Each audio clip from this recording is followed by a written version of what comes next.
Well, welcome everyone to another episode of the Relief Podcast. Today, my guest, Paul Gray, a builder, a team leader, and someone who's able to juggle multiple projects all at once, based out of Kansas. Welcome to the show, Paul. Thank you, Dimitri. I appreciate you having me on. What would you like to talk about today, man? Well, There's a lot of mystery and uncertainty out there in the market that I'm sure people are getting anxious over, whether they're home buyers, wannabe home buyers, investors, you name it. It's a challenging time.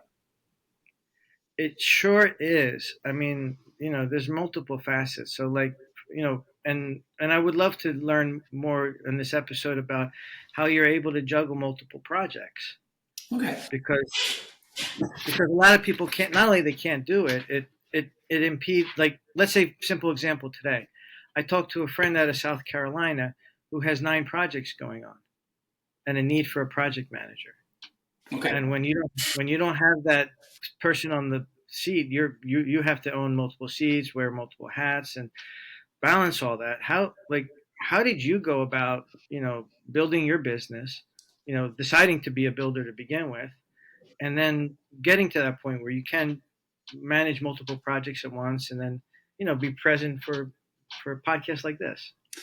Well, I'll start with this and tell you a little bit about my background and all of the things we do. So, obviously, you know me as a builder and a developer, but we're in new home construction, we're in multifamily construction, we're in commercial construction. And on the commercial, we build restaurants, office, medical, retail, and do development for those as well. So we'll build our own strip centers and fill them up with people. The multifamily side, we do townhomes, quadplexes, duplexes, and we have the land purchased to do our first apartment complex.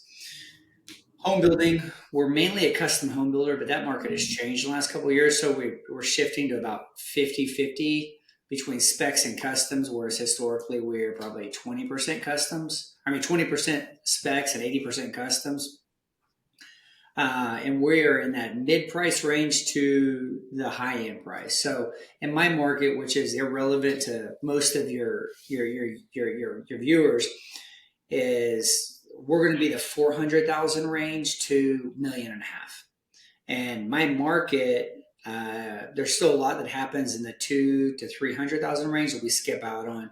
And our top end is going to be in that million to 2 million price range. So we're going to get into that, but we're not going to do the ultra expensive. There's probably like 3 or 4 houses a year built in my market and I'm in Wichita, Kansas, by the way, that are in that $2 to $5 million estate style range, and which is just strange because $2 to $5 million in my market is quite literally an amazing mansion home with a huge estate property. For you guys, it's just a little bit bigger house.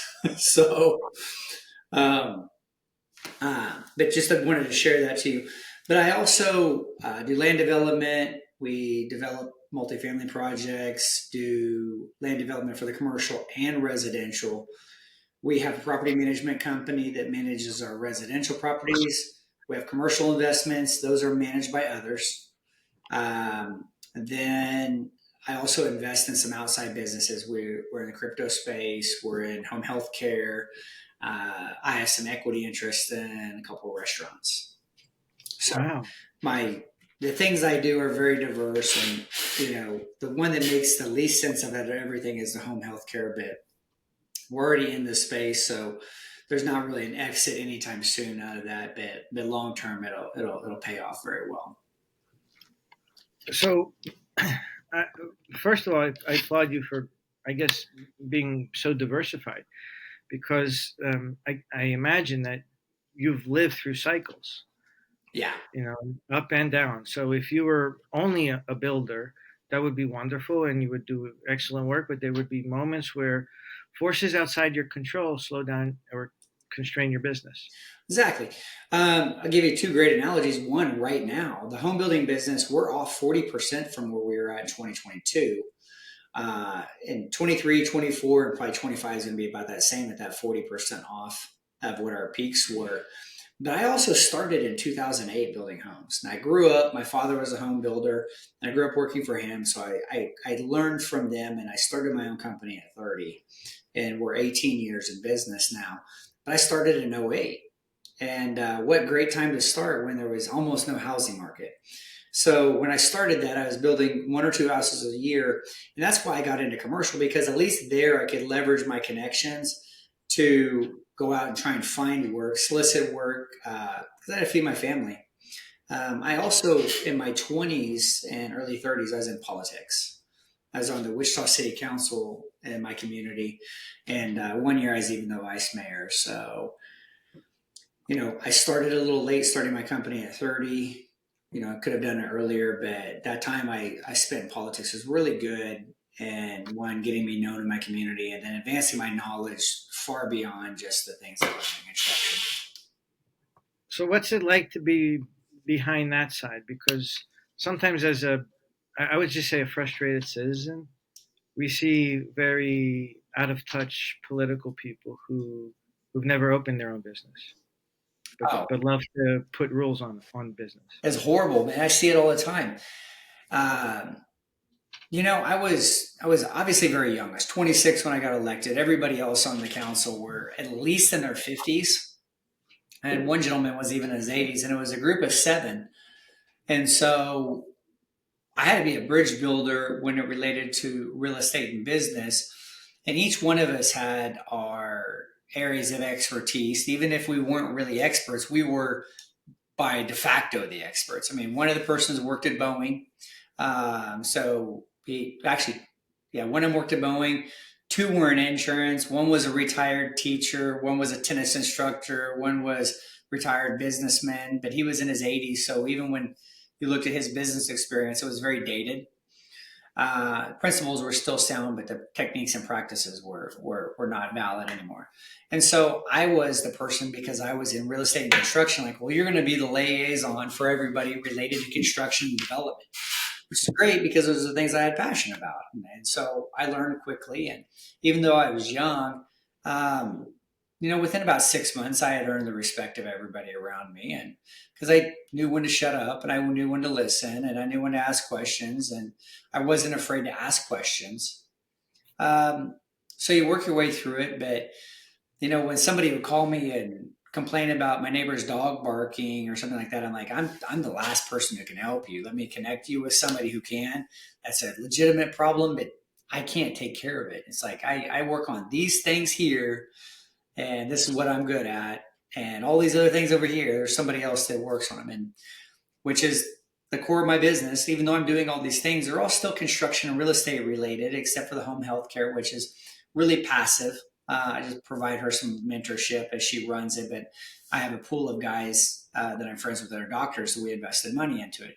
And in the restaurants, again, it's kind of like we all own stocks, but I'm not an expert in Apple, but I still own Apple stock and Tesla stock.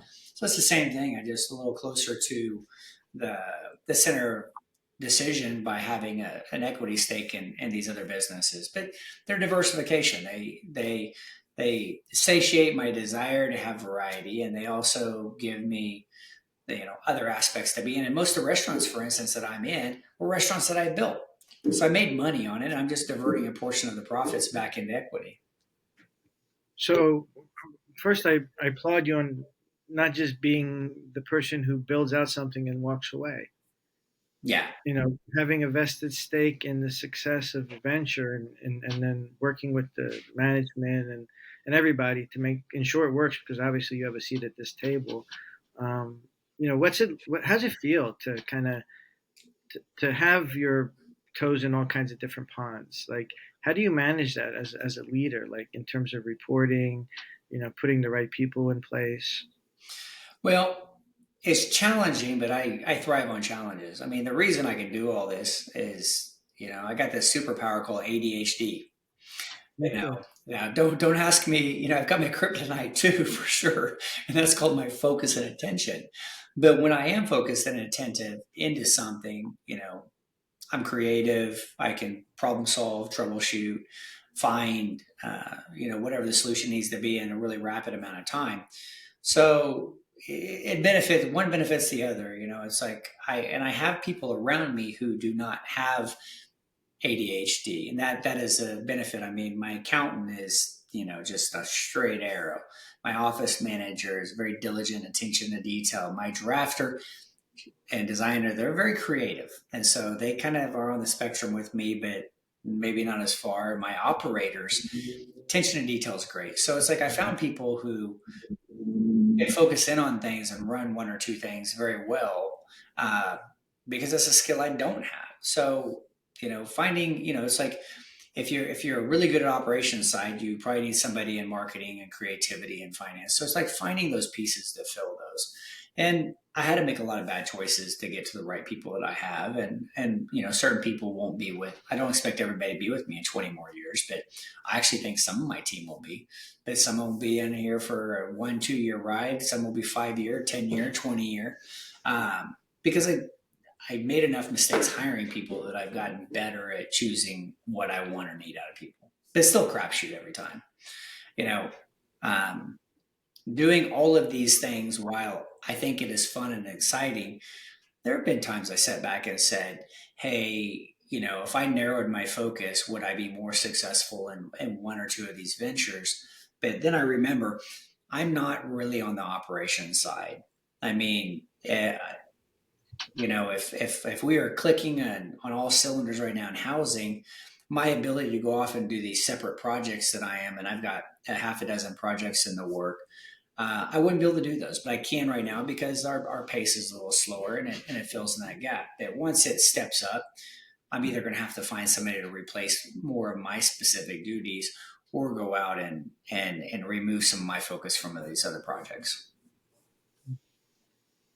That's incredible. So you basically accept that. Let's say if you're entering a new venture, creating a new branch for what you already have operating, you're willing to jump in the trenches, sh- lead by example, show how things get done, and then kind of train people along the way so that you can step back and stay in the visionary seat. Exactly. There's nothing that, because I came from a technical background. I mean, I was a carpenter. I mean, in the field, 60 to 80 hours a week from the time I was 18 years old till I was 30. And by the time I hit my mid 20s, I slowed down because I had the political thing that took 20 to 30 hours a week. So I was probably only out in the field half time. But I won't do anything or ask other people to do things that I'm not willing to do myself or haven't done myself. Just a couple of weeks ago, we had a small demolition job, and we had this really unique project for a local developer who has a lifestyle center, which is kind of an outdoor mall. I'm not sure if everybody knows what that term is, but it's going to be your outdoor mall. It's beautiful, and it's got this huge pond, it's really beautiful fountain, and the fountains we had to take the fountain out. So I went out there with my guys during the demolition of that, just to help them, because I wanted to make sure it came apart the way we needed to, because we had a salvage part of it. And so I was out there swinging a sledgehammer and picking up these concrete pieces, just so the guys knew that I did. Because I hadn't done anything like that in a long time. But I think everybody was appreciative that I was out there doing that work with them, because every single one of them, other than my kid, was there, had never even seen me in any other environment other than the office. So it was a good time. Well, that's the benefit of having multiple skills, is that you can show people how things get done, and obviously, like you're literally following in the Lord's example by being a carpenter. So it's a great skill. I've adapted a few skills myself, and it you never know when they're going to be useful, Definitely. right? And you know, I believe that because a lot of times, let's say you get challenged, and when I've built homes, not anymore, but on occasion somebody would say, "Well, can you put in a window?" I'm like, well, I could, but then it would take longer. like, like I really can. I know how it's done, and if I forget, I'll go to YouTube. But or I'll ask a friend. But I'd rather have them do it. Just like any other task. Like if you're not going to be the expert, you know, there's a thing called specialization in trade. Like that's what Adam Smith wrote in Wealth of Nations, and that's how we built this great country. And so I've always been curious when someone is. You said these different price ranges, right? Yeah. Give us more information on like what you're getting at these different levels. Like how many square foot home, what kind of buyer are you attracting, and then especially on the high end, I'm really curious, like who's buying that $2 million home? Is it $5 million home? Is it an employee or is it a business owner? It's interesting you say that. And so again, my spread from top to bottom is 4 to a million five. And obviously we can go a little above a million five, but I can't really go below four very well. And the reason why is because I have to have a sub base with a skill level that can do everything above a certain level and then go down and do the high end of the lower price points.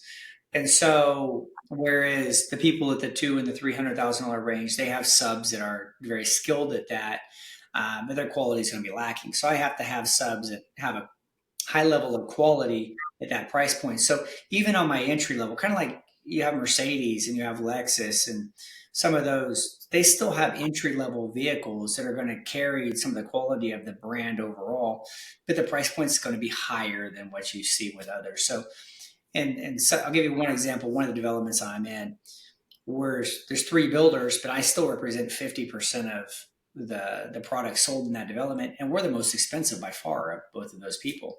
So there is a place where people choose quality over quantity. Unfortunately, that has shifted. I mean, right now, people's sensitivity to money is much different with interest rates being higher. And I think as interest rates decrease over time, I don't ever expect to see 2, 3, 4% again, but maybe we'll see the fives in the next year or so, but maybe we won't. Um, so in my market, my entry level stuff is going to be around $250 a square foot. So that $400,000 house is going to be in that 250. Now in my market, most of the houses we build have basements because here we don't go up and do a lot of two-story stuff just because land is cheap and prevalent. And so, you can buy a lot for $30,000 to $40,000.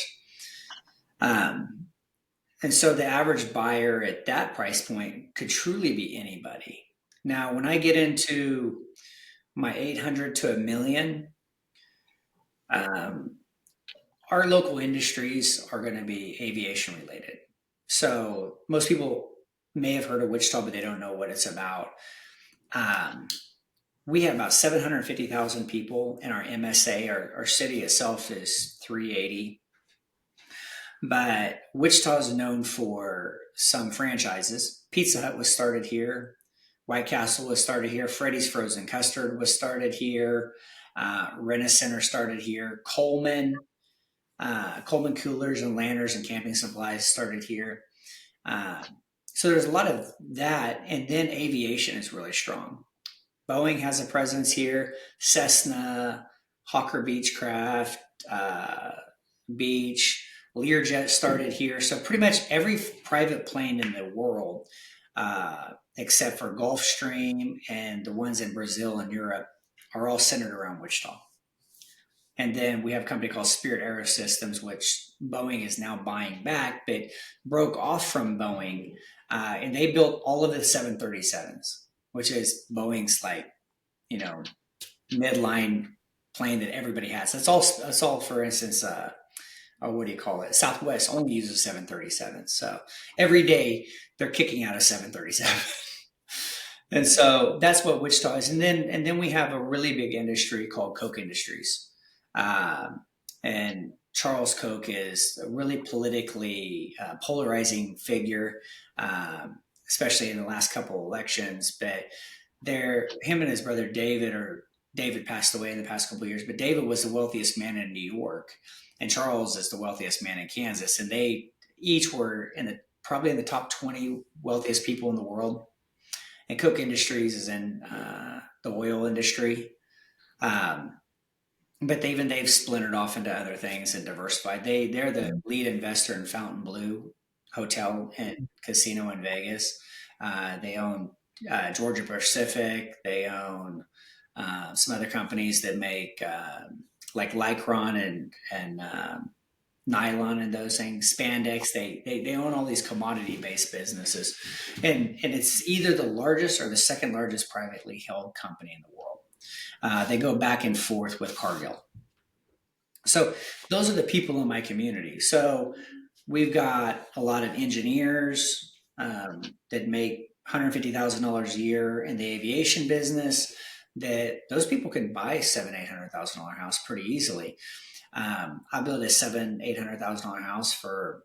I'm working with one couple right now, and it's going to be right at $1 million. And he's a firefighter, and she's a principal of an elementary school. But they're good with their money. They save their money, and they're going to buy a house that's $995,000 from me. Wow. And then you get executives that buy the higher end stuff. And when you have a community of $750,000 or 750,000 people, you have a tremendous amount of diversity in your business just to support everybody that's in it. So whether they're doctors or attorneys, business professionals, entrepreneurs, business owners, we serve everybody in the gamut. Wow. So, I mean, that's incredible that, you know, such a cross section exists, and that, a ordinary working person can save, invest their money properly, and earn $1 million home to live in, on plenty of land to, raise your family and just enjoy life at the highest standard possible. And let's, talking about standards, talk about the building standards, because, I'm here, my home base is Philadelphia, and I'm not a fan of these panel clad buildings that I see on the, that just get raised up. Like they grow like weeds, literally. Like, they come up overnight, and they're not made sometimes to the highest standard, maybe the highest insulation. And they almost seem like disposable buildings. Tell the audience about what it means to build a proper house, and how long you expect the average home that you build to last. Everything I build, I believe, will last 100 years. I mean, there's a philosophy out there that only has to last 30. But in my community, um, a lot of the bombers during World War II came out of Wichita. So a lot of the Air Force bombers, we have McConnell Air Force Base here, and there was a need for that military expansion in the 40s. And so there were some groups that built just a massive amount of homes very close together, very close to the manufacturing facilities. And those homes are still there. They're 80 plus years old, and they are falling down. They look like shanties, and people are still living in them. They're paying $400 a month rent, $500 a month rent for a house that's falling down. And it is crime ridden, slum.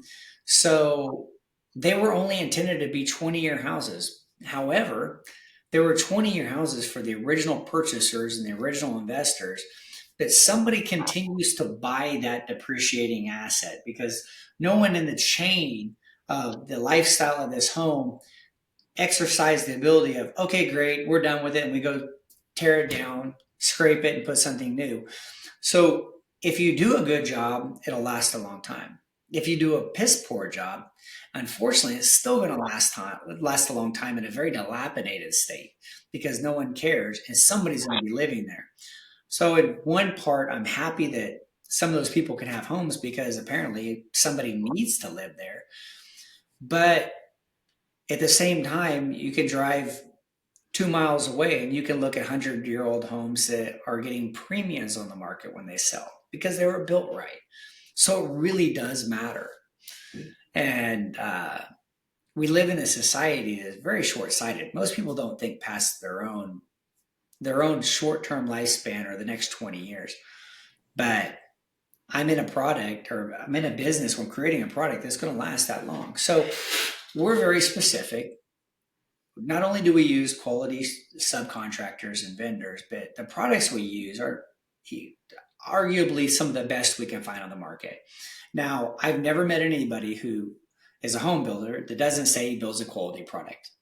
Every one of them do. Whether they're building the cheapest house, I build a quality home. It's like no chef thinks they build junky food, but it has happened. And so using premium products, I mean, we use a lot of stuff with LP, Hardy, Huber products. Those are premium products. We use, maybe we want you to have a home that you can live in and give to your family generationally if they so choose to do that. and Anderson windows are another big component of ours. Finishes finishes are important, but I expect people to remodel and redo their finishes in 20 years. And a lot of Philadelphia, Boston, New York, DC area, a lot of those communities, people remodel their home every 5 to 7 years. In our market, it's more like a 20 to 30 year cycle, but they still do. So you have a team that also remodels and renovates. I personally don't.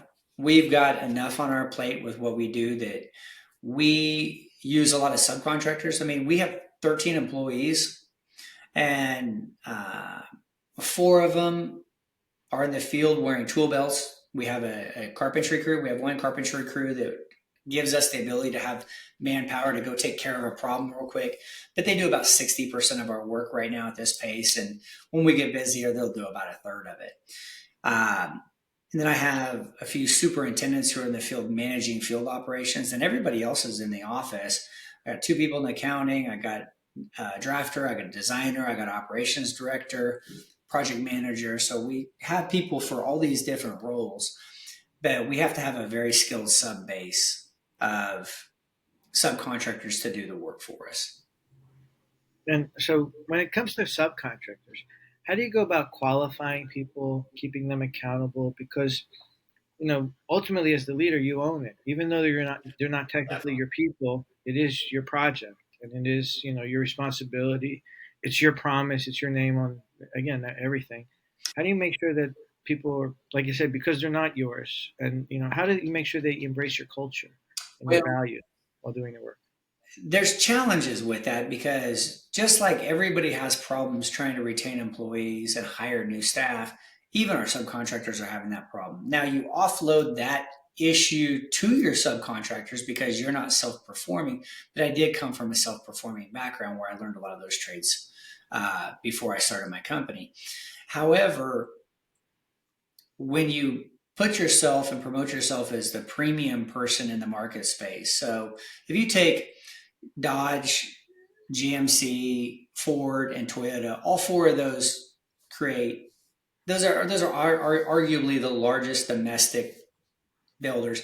But Toyota has a reputation, whether it's warranted or not, having a higher resale value because their quality is better. But they're still building a pickup truck. You know what I mean? It still looks like the truck that GMC makes, Ford makes. But when you promote yourself as being the person who's the best in your space, the premium in your price point, you have to make sure those subcontractors meet that cultural expectation. Now, even though I have subcontractors doing work, we do have supervisors that go out and monitor their work and push that quality assurance back down onto the subcontractors to hold it. And that's a never ending battle. I mean, it's constantly tug of war. New guys working for the sub that don't know what your expectations are, lax to missed expectations or errors, which are common in construction. But as much as you're trying to maintain the cultural perspective of our quality, our values, our mission, are these things, and we push that down to our subs, they can still only deliver so much. So one of the things that's key for me is long-term relationships with my subcontractors. Most of my subs, I have relationships that are over 10 years old, and some of them go back to when I worked for my parents. Like my HVAC contractor, now I do have a second one who supplements us for about 20% because we need to have the ability to move up and down in the market, and one person can't always do it. But my main HVAC subcontractor, I went to high school with him in middle school, and his dad worked for my dad as a subcontractor on HVAC. So I mean, like I've got 30 plus years of experience with them, and then other people, we vet them.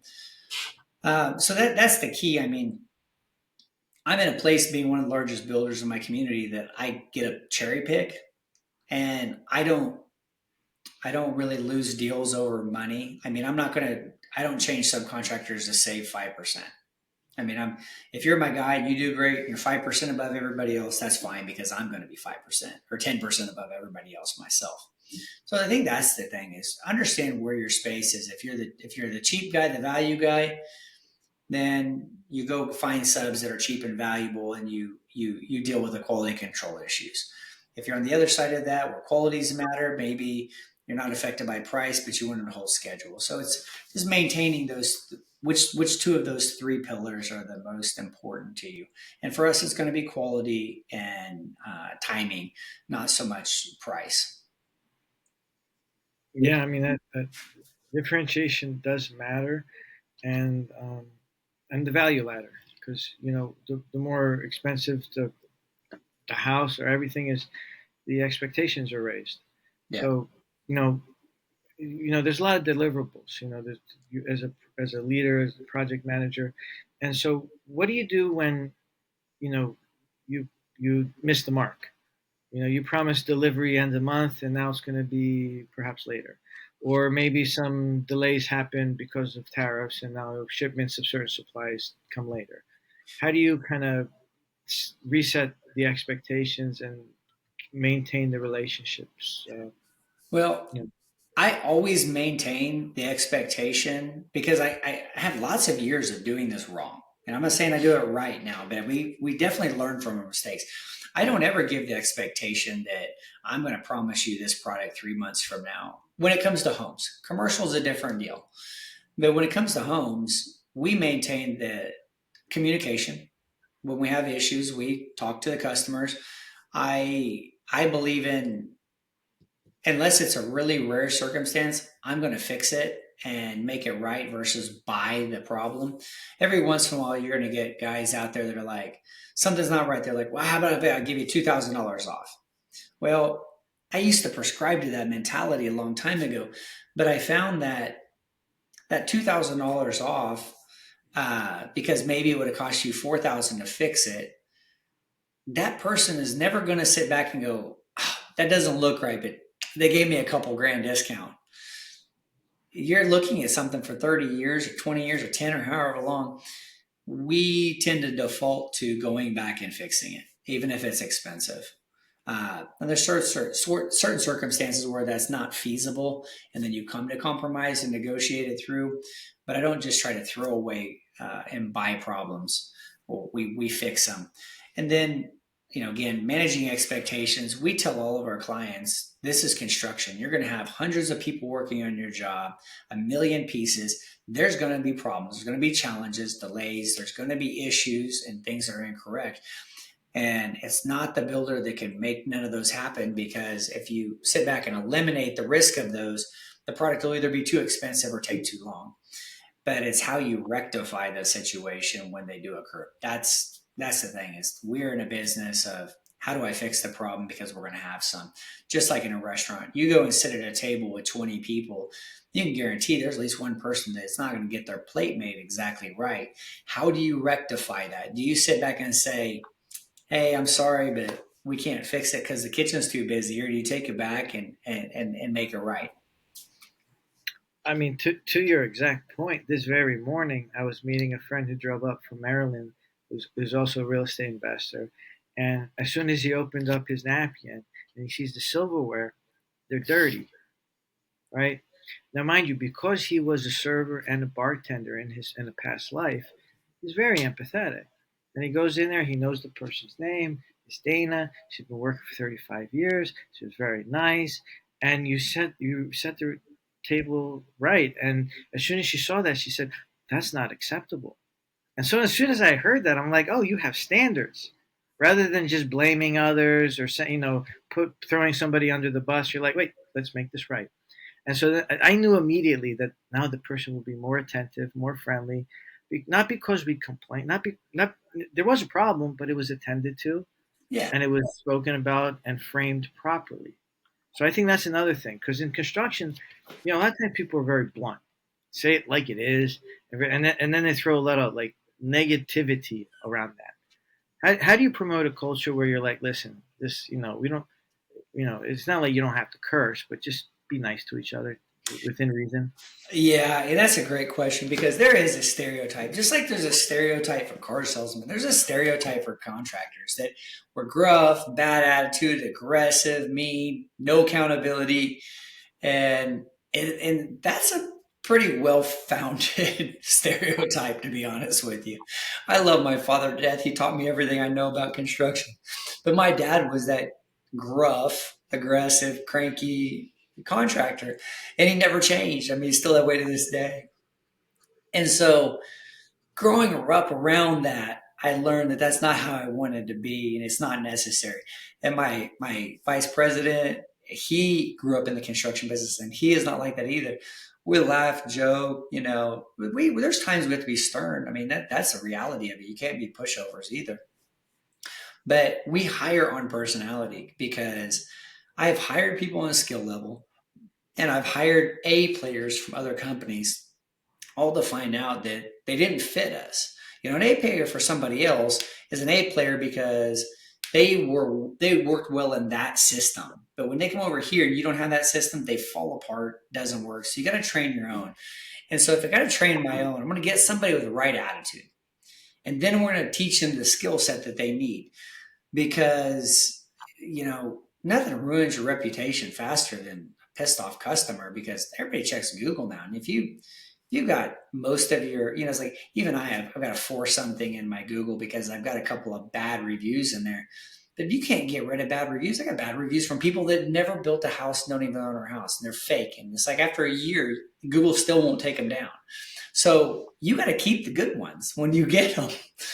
And if you're sitting back, and I explain to people because I've had people where I've told them, it's like, I'm sorry, it's like I'd love to build your house, but I don't think I don't think this is the best choice for you because this is like a 9-month relationship. Maybe we're 6 months, maybe it's a year, depending on the size of your house. But you got to deal with this week after week for a year. And that's why I don't remodel. Every once in a while, I'll do a home edition or something where we can gut the house. But my number one rule is if I have to remodel because we're slow, you can't live here while we're doing it. Because the day you start remodeling Mrs. Jones's kitchen and she walks down in her bathrobe to get coffee, you are already there too long. It's like there's no winning. It's like it's like going to the dentist. Like, oh, I love that feeling. I love that root canal today. It's like, no, I'd just rather let somebody else deal with their customers pissed off all the time. Right, because I've been in those shoes, right, where you clean things, but you're handling like demolition, and you're doing it as kindly and safely as you can, but something might drop on the way out, and again you go, but you're like dancing on eggshells while trying to do your work, and someone's literally helicoptering you, staring at you, All the time. expecting you to make a mistake, right? And again, I grew up with the same kind of dad, right? And he, he's still like that. And I think it's not like he's changed. I've changed. I've grown to accept who someone is, and then just frame things with patience. So if somebody talk yells, they're not yelling at you. That's just how they talk. Yeah. But the cool thing is growing up around it, I can tolerate it and you can tolerate it. And it's like somebody's being mad, oh, you're just pissed off. It's like that's fine. We'll navigate the situation. We'll calm this down because that's what it is. You take a customer that has that with a contractor who's like that, you end up in freaking arbitration or mediation, you know what I mean?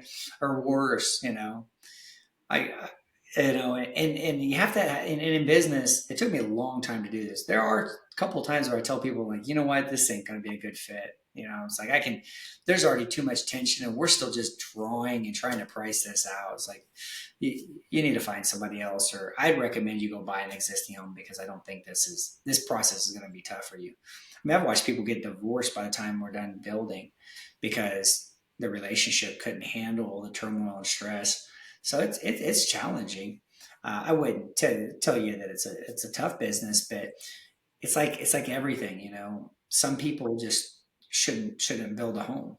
Some people shouldn't remodel. They should go out and find everything. It's find whatever they can that's as close to what they like and buy it and be satisfied. Well, that's I mean, that's just honest, good business. If you were to say, listen, I foretell, or, you've been there before a bunch of times, so you can see, you know, like some relationships can't handle it, right? Because, when you mention 9-month process to build a home, just to set all the expectations properly and account for any extra time, any delay, and any reason that you can't deliver it, you're almost like agreeing to have a child together. Oh yeah, I tell people it's like dating. I mean, like we're gonna be dating for 9 months, so we're gonna have to figure out how to mediate. And if you want to break up halfway into it, you can't. So it's like we're gonna figure out how to get along. What did you like? What would you do? Like, I'm kind of curious. What would happen if a couple comes to you, puts in, I guess, a deposit of sorts, and somewhere along the line they're breaking up, and one or neither wants the house, or they're fighting over the house. Like, how much are you involved, and how much are you removed from that? You got a couple of situations. It depends on where you're at. Like, so if I'm carrying the loan on $1.5 million house, you got to buy it. It's kind of like you guys made obligations, just like you have to make your mortgage payments to get your kids to school. You want to go through this divorce, but you need to fulfill this obligation and buy this house because, I mean, you don't want me to keep your $150,000 deposit. You know what I mean? It's like you need this. Then you guys can figure out what to do, and the damage will be much less substantial than that. If it's a less expensive house and you're dealing with something nasty and ugly, say domestic violence or something, it's a more economical house. We have the ability to move that and sell it. But when it's a $1.5 million house custom built for somebody, I don't feel like selling it for $1.2 million for somebody else coming along after I've lost a couple hundred grand carrying it, because you guys couldn't keep it together. So those situations are different. Wow. I mean, again, it's it's good that you have fail safes in place to protect your entity, so that you don't literally have the foundation ripped from under you. Yeah. Because somebody starting out, if this is like, say, their first custom spec project for somebody, and then somebody pulls out and pulls the emotional cards, like sometimes we're people pleasers and we just kind of succumb to people's demands. But when you just make it a cut and dry business, saying like, look, this is a promise you made, fulfill your obligation regardless of any personal attachments. Yeah, and I've had a couple cancellations. I mean, I build 40 to 60 houses a year. Then we build a whole bunch of duplexes in the commercial, but you know, we're in the gosh, 300, 400 homes built range. Because granted, I may do 40 to 60 a year now, but those first couple of years is 1, 2, 5, 7. You build up some slow numbers. But I've had a couple. I mean, I had one lady who I built her house about 9 months after her husband died in a fire. And then she was dating a guy who I knew, brought him to me. So I was building her house. Then about 6 months in, her dad dies. And about a month later, another guy she's dating, died in a fire, suicide. And then like a month later, her daughter got in a car wreck and broke some bones. She came to me. She's like, I just can't do this. I'm done. And I was like, all right. I was like, so how do we resolve this and let you out of this? And the stars aligned. I was able to sell the house before she even knew when we were trying to get a result. And she came and brought me a check to buy herself out. And I gave her the check back and I said, here you go. I don't need it. We're good. And I had another guy who we hadn't started his home yet. We hadn't bought the lot or anything. And he lost his job. And so we refunded him his earnest money back. 2 years later, the guy comes back. I built him a house. I think I built like 5 houses their first family member since then. Because he didn't expect that. I mean, and I was everything within my right to keep his earnest money, but it's like, and then I've had people where I have kept their earnest money, like, hey, we changed our mind. I'm like, great, I'm not. It's like I've done all this work. We're keeping it. I'm glad you changed your mind, but I've got kids to feed too. So you gotta weigh those situations. Like I'm empathetic to people in tragedy. No, that's compassion should always be a part of real estate and construction. Yep. And the fact that it's not seen that way generally in a lot of cases, it is tragic, because there should always be some level of shelter from a storm, per se, in these types of scenarios, because as you've shown right here, is that it pays back, right? And it doesn't have to pay back with the same person. It's just good business, and Universal has a people should. long memory. Right, right, right. It's kind of it's keeping a debit and credit system somewhere out there in the world that we can't see. Um, but I wanted to ask you, like, share with us if you would some mindsets and routines that you implement for success. I think everybody, I think I appreciate the way you ask because everybody has to have a different set of values and principles. Like one of them for me is I'll put in the extra mile. Like when, I still work 60 plus hours a week, even though I don't really need to. Um, I always try to stay busy and working on advancing. I'm big on investing in my company. Like we invest in software and tools, uh, not physical tools. I mean, we have some of those, but there's more tools for the company as a whole. I invest in those. I mean, I've still got builders that are doing as much business as me, and they're spending $500 a year for their QuickBooks Online, and they don't want to advance into some real contractor grades, accounting systems or ERP. I mean, I'm right in the middle of the ERP implementation right now, which will help us streamline and automate certain portions of the construction process. And so investing in those things well before you need it. Um, but I try to outwork everybody. It's like I'm 48 now. I'm getting a little older. And so I am enjoying life a little bit more and I'm taking more vacations. But gosh, up until 3 or 4 years ago, I worked 70 to 80 hours a week religiously. And then even now, it's like I'm taking a break, cutting back to 60. But I'm a late night worker versus a lot of people are early risers in this business, which is great. My operations guy is an early riser. He gets up at 3 in the morning, goes to the gym at 4, is in the office at 6. I don't even answer my phone until 8. So, but at the same time, there's been times I've called him at 3 o'clock in the morning because I'm still up. So I work, I'll get off most days, 5, 6. Sometimes I've got a late appointment, go hang out with my wife and kids or do stuff with my buddies or, my social obligations. And turn around and go back to work at the office at home at 9 or 10 or 11 and work till anywhere from 12 till the sun comes up the next day. So I'm going to get my hours in, but I'm still going to make time to go to my kids' sporting events and stuff. And I got 4 kids and 7, 12, 15, and 19. And my 19-year-old works for me, which is really cool. But he's been going to local community college last 2 years, but next year he's going off to university. So I'm going to miss having him around. But I didn't get a lot of time with him when he was young. So I'm trying to make up for those errors with my younger kids, spend more time with them. And, I'd like to stay married. So I spend time with my wife. Every Tuesday night is date night and it's religious, man. I probably get a free pass 2 nights a year, and and sometimes we'll change it to Wednesday night depending on kids' sporting events.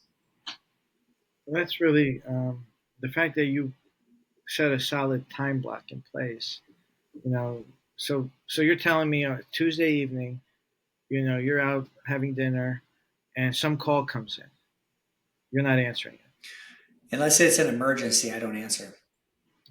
Yeah, there's an expectation. My wife has an expectation because too many years of me answering and not having any boundaries. I have that boundary. It's a rarity that I work on Sunday. I will work Saturdays, and it's a rarity I work Friday nights. But Tuesday night, 4:30. Even though I work every other day till 5, for some reason my wife wanted to call at 4:30, and I think that was just a test of will he get off early to come and spend time with me. So I get off at 4:30. Well, that's very again, preserving relationship. The one at home is the most important, right? The mother of your children. You know what I mean? Like you see what happens when people get divorced. Life is just not the same. So It's like you're in two worlds. It's like you're in heaven and hell, right? You don't have full influence on how the kids get raised. You don't know what's being done.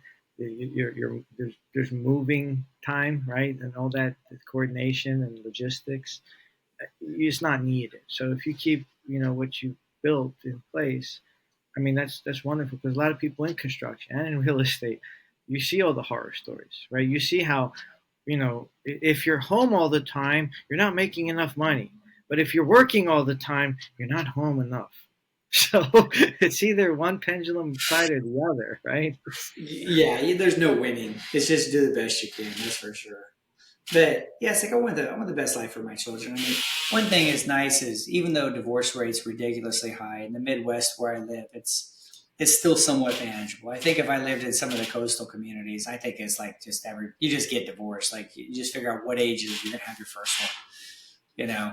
And so, but things are different. I mean, it's still Midwest culture, and that works for me. And my wife's an immigrant. She's Mexican, so she has a lot of traditional values and so forth. And family is number one because also for me, like I grew up in this big family. I mean, I'm the oldest of four boys. My parents were workaholics because that's where I get it from, and they didn't make a lot of time for us. I mean, they're great parents, but making time for us was not like one of their strong suits. Even now, they're still we even when we get together, we spend more time talking about work than we do if anything else. But I do. My parents are still involved in my company. My dad just retired, but he spent the last 3 years finishing some special projects for us. And my mom is in charge of sales and marketing. And that's been going on for about a year. So like I started my career with them. They're going to finish their careers with me, which is pretty exciting.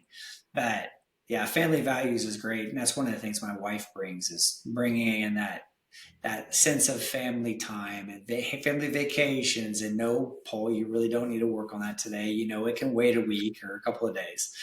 Like, yeah, you're right, honey. I'll go grill some food.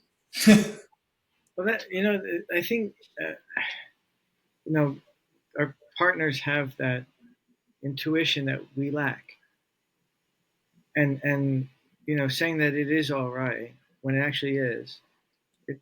I think it offers some adds more to our inner peace, and it's something I would encourage, you know, others to do for with their, when they trust their partner, the girlfriend, the wife, said, hey, you know what, like, hey, slow down a little bit. You're running too hard. You're gonna burn out. I see you when you're like this. You're overwhelmed. You don't sleep, right? Because I imagine, I hope for the most part, sleep well. Like, how would you wind down normally, knowing all the things that are spinning around and all the plates and people? How are you able to say no? Not Surprisingly, I sleep like a baby, but I only sleep about between 5.5 to 6 hours is my weekly average. I use an Aura ring to keep track of my sleep for the last 3 years, and there are a lot of weeks when it's in the fours, and I'm total trash, and so my productivity and efficiency is trash. But I can only do that if there's like a true deadline, and I know I'm sacrificing my quality the rest of the week. Like I said, I've watched the sun come up many times getting work done, but those aren't random. But I put a lot of emphasis on my health. I'm eating right. I've done about every blood test or body test you can do, you know, EMP mats, do some cold plunges, red light therapy, trying to sleep more. So there's a lot to do. And the nice thing is because I do push myself pretty hard when I do lay down and go to sleep, I just go to sleep. Thank God I don't fight insomnia with all of these things. Well, I'm working on getting rid of my insomnia. Um, Good. I was at a camp over the weekend for a lot of inner city kids who don't go out in the nature, and I slept better on a bunk bed with a sleeping bag than I have in a Ritz Carlton. So, like, why? Because you were tired. Because I was mentoring 13-year-olds and other kids, and you're playing basketball and you're running and you're active and you're kind and you're teaching and you're kind. And then it's lights out at 10:30, and I wish it was at 10 or earlier, but it was. I love it. And, mind you, this place had no heat, no air condition, and it had in the gable area screens, right? So with the ceiling fans running all night and no lights, obviously you might take a bathroom break or two to wake up, but you know, cock-a-doodle doo, it's 5 a.m. or earlier. Time Oh, to wow. wake up. It is sunrise. You go outside and you're like, God bless America. This is a beautiful place. And you go for a walk, and then when the kid wakes up at 6, you go to the basketball court, and you're like, I'm running, rebounds on everybody. Like, okay, here you go. Here's the bat. Here's the ball. I'm like, I'm 44. I'm like, they don't even think I am. They're like, oh, you're in your 30s. I'm like, oh, okay. PEMF device, as you said, cold shower this morning. I do have the cold plunge, and I'm always looking for that edge. Wednesday I'm going to a sound one of these national leaders in sound vibrational healing. I want to hear from, right? Because that matters. And Frequency matters. How we talk to each other matters, right? right. Our tonality. You can say the same words and you yell and you take it different because we've all been yelled at by people who aren't nice. So, Well, that's wonderful you're doing it. Check.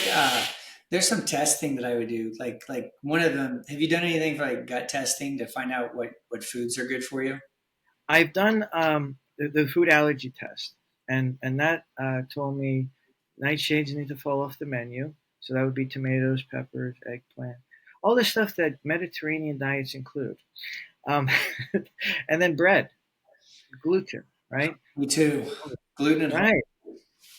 Well, wait, right. And mind you, you're in where there's grain, amber waves of grain. I could probably walk out here and find some wheat in about a couple hundred pesos. It's Right. everywhere. It's everywhere. Well, and then you notice, like, again, how processed foods, right? And you start analyzing ingredients inside processed foods, and you're like, what's this? Oh, it's dextrose. Oh, that sounds normal. Well, it's from corn, right? And if that is GMO or it causes bloating, like, it's not really food, right? It might fill your stomach, it might fill the space, but it's not proper. Yeah, I do a lot of fasting also. I, Oh, this whole last year has been great for me, man. Just the things I've learned about my body, the leaky gut test, which told me like what specific foods cause inflammation and in varying degrees on me. That thing's been tremendous. But God, I love pizza. I love bread.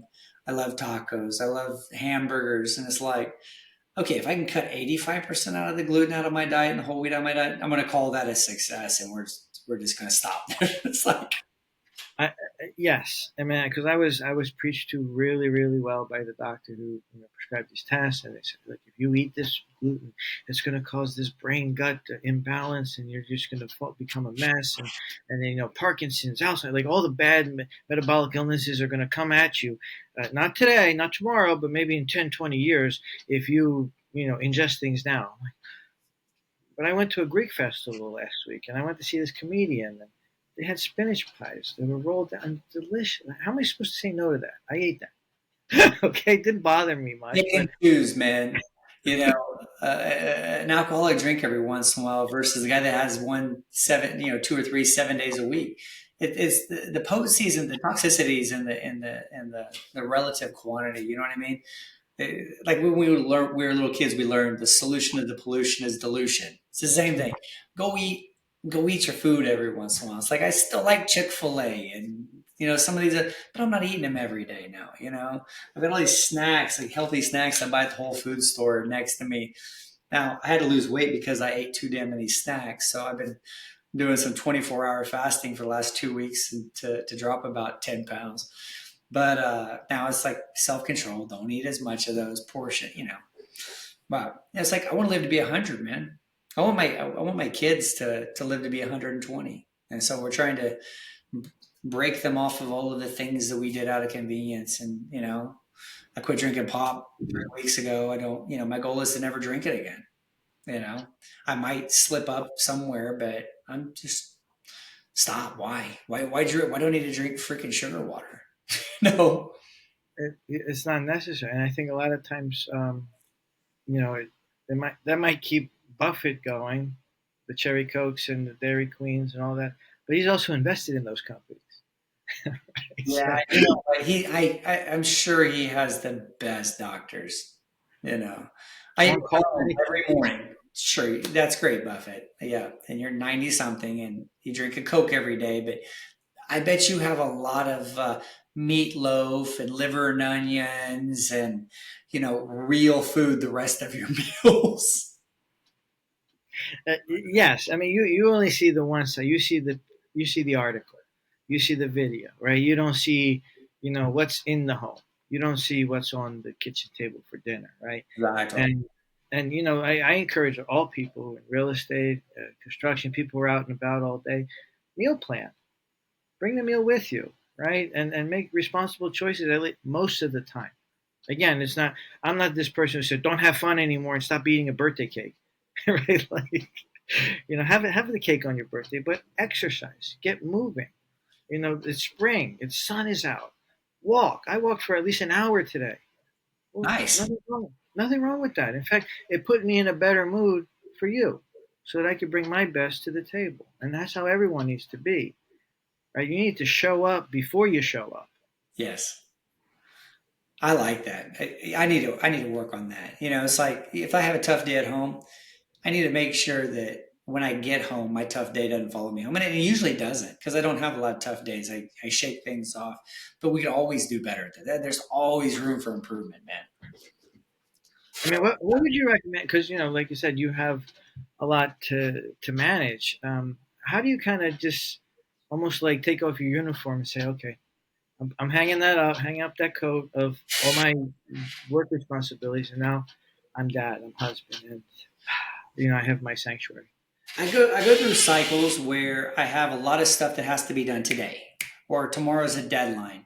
But when I'm not on deadline things and I've got this ERP system that I wanted to have up and running in April, but now we're looking like it's going to be July. When you have something like that, there's no deadline in place, so you have to continue to work at it when you have time. It's managing those. So if I don't have something I have to do today, because again, I can turn it on, I can do 5 hours worth of work in an hour when my ADD brain kicks in. Uh, but when I do the other things, I struggle with it. So blotting out what I'm going to do, sitting back and saying, and then the other side of it, a lot of my projects are big. Last year we bought 5 different pieces of property that were going to come online with an apartment here, a new office complex here, some multifamily, some duplexes, some townhomes, all these different things. And it's like every month I have to sit back and go, okay, this is the most important product, and then this one's moved up and recalibrate it. And sometimes like, well, this has got a hiccup, so I'm gonna drop this down and move this up. And I have to meet with my engineers about once a month and just say, hey guys, shove this up. And I just sent them an email today. Hey guys, this new product, it goes to the top of the list because, timing and all the zoning stuff that we have. And we were able to just get this extra piece of property to fold into this partnership. So do this. And it's just adjusting, be agile, don't be so rigid that, everything has to be done at a certain time. All things in moderation, including moderation. Yeah, I mean that's that even keel and that full emotional control almost ensures that you won't disturb the progress. A lot of times they say the leader gets in the way, right? So you're getting out of the way in order for the process to continue. Yeah. So I wanted to ask you, when it comes to strip centers, right? How do you kind of stand apart? Because when you drive around the landscape and you see some places that are dated, some places that are newer, and coinciding with the almost elimination of most malls, as being relevant centers of commerce, where if I just want to pop into one place, I only want to go in there. I don't want to walk through you know, go up an escalator, deal with the parking lot, do this, do that, avoid all these other stores and kiosks. I just want to go walk in, do my thing, leave. Well, we have 3 malls in our community. One of them shut down 20 years ago, 30 years ago, and it's been repurposed into a lot of really big spaces. Like the county took some, our local university took a tremendous amount of space, so they repurposed it well. Then we have our main east side and west side one, and the one I grew up with out West Wichita, it's defunct. I mean, they weren't even paying their electricity bills, and the lights would be shut off. And an industrial developer just bought it, I think, 2 months ago. They're going to repurpose it into industrial development because it's a square mile with tons of pad space and paving out there, and probably 1 million feet under roof, maybe more. And then our East Mall is actually very successful, still doing very, very well. Um, but the lifestyle centers kick in. In my community, our population grows 0.75% to 1% a year. So our commercial businesses here aren't rapidly expanding. There's always growth, but it's pretty sustained. So you don't see new strips constantly. You may get a couple a year, and so that's easy if I'm doing one of them because I'm not competing against 50 others. I'm competing against one or two others, and I'm competing against all this old stuff around me. I've, in fact, got to be more conscientious that I don't overbuild it because the guy across the street, because, we're not moving so fast. I'm literally building a new space when 25 years ago, this strip center was built. And this guy's charging $16 rents, and I need 28 to get to cash flow. So I've got to be careful that I don't push it to 35 because I over designed it. But at the same time, I have really good architects, and we usually still find a balance. There's no silver bullet, but understanding your market and knowing that, hey, at the same time, that place is run down, and granted, they are charging $16 rents, but get the right people, the right tenant mix here, and be fair to everybody, and you're good. No, it's the right outlook to Location. make sure. That's the other thing. Don't build in the wrong spot. Certainly, certainly. I mean, I think years ago I was looking at a property in Camden, right, and it's right across the water from Philadelphia, and it was definitely over improved at a time when there were no comps. So you know what I mean. Like you're trying to set this, that person trying to set a standard that doesn't quite exist. So they're going to take some knocks on that price in order to sell. Otherwise, you don't. So, but the second person, the third, that would set a pattern for positive improvement. But if you're too early of an adopter, you're going out into the wilderness. And I see that with a lot of those new developments, the giant apartment buildings. They want ground floor commercial, and it's still available for lease. Why? Because All over the place. Because right, yeah, and it's not the developers usually doing that. It's somebody in the government that thinks it's a great idea. I just think it's good, and it's like just because you saw it in this other city somewhere doesn't mean it's a good idea. Your market's going to be what your market is. So I've watched some bad people get duds, and I'll give you a quick story before we get out of here. I've got this one guy, uh, great builder, but he went to Colorado and seen all these two-story homes with a detached garage in the back that opens to an alley, and so he's like, I'm going to do that here, and he developed it, and he built it, and he built 10 houses. It's been a year, and every single one of them is vacant. He hasn't sold a single one. You're like, that may have worked in Colorado because it's an hour and a half drive to get into Denver, and so people will buy anything in the city, and they got to squish on these tiny lots. But if you've got all this space, why do I want to walk out to a garage behind my house? There's nothing unique and cool about that, you know? It's like, you got to make sure you don't overplay your hand. aesthetics matter. And sometimes I've been out to Montana, and you're like, oh, it's a beautiful area, and then you see the same box homes, right? Or the mega box, and like one window's facing the neighbor's window. You know what I mean? Like, where's your idea of, oh, I'm out here in the frontier? Like, you know what I mean? Oh, well, this is what we do, and this is what people have gotten used to, so that's okay. And I'm like, all right, well, I guess it works for them. But I really want to thank you for being here today, Paul. I don't know if you have any closing words, and please add, like, how people can find you, because I initially found you through this platform called Connect. Well, Dimitri, thank you for having me. I appreciate it. I always love sharing my stories and my opinions of the world. A couple ways to reach out to me. I am on the Connect app. We're in the real estate coaching, construction development space on there. My website is pardon me, I was going to give you my email address, but my website is paulgray.com. And it's my landing page, which will actually show you all of the different things we're involved in. And we have a video kind of introducing ourselves in the middle, and then all the way around the video are these icons of all the different businesses that we're in. And we'll take you to the relevant places for that. But I'm always happy to help people and give guidance and input in what they're trying to do with construction, real estate, even entrepreneurship. Because I've started a lot of businesses and I've had a couple fail, so I've learned some lessons along the way. But again, my email address is paul@paulgray.com, gray.com, and that's Gray. Again, you can look me up on Connect, and I'm sure Dimitri could connect you to me as well. So if you'd like to visit sometime. Oh, I'm so happy. Like, again, I'm thrilled that you are giving enough to support those entrepreneurs who are dealing with stumbling blocks, right? Because a lot of times, you know, we wouldn't even know about people like you, right? You'd be hidden. Most builders, most leaders, you can't find them. They don't want to be on social media. They don't want. They just want to do their work and live their lives. And you don't mind stepping up and saying, you know what, it's okay. While I still work, while I still operate, I want to, be a leader. I want to write. I want to, teach. I want to be a guide. So thank you for being that guide, and I'm very grateful for today. And thanks for being on the Relief Podcast.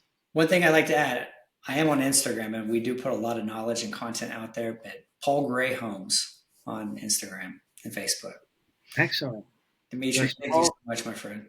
Paul, it's been a pleasure. Thank you. Take care, buddy. All right. So we stop recording. Thank you.